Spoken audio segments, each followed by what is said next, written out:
the thing about the Swazi frontier, it was better this year for me because I haven't been here for a while, that I realized was that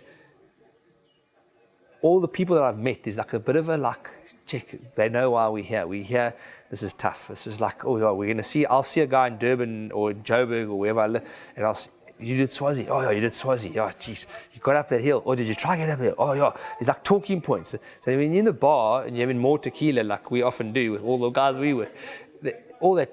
I mean, I don't want to say it on camera, but all that like sort of bull gets like sort of magnified, and we like start talking about a section that we rode and didn't ride, and start talking about what did you think, should that be in or should that be out. Now, not many events have that, have that like talking point and talkability.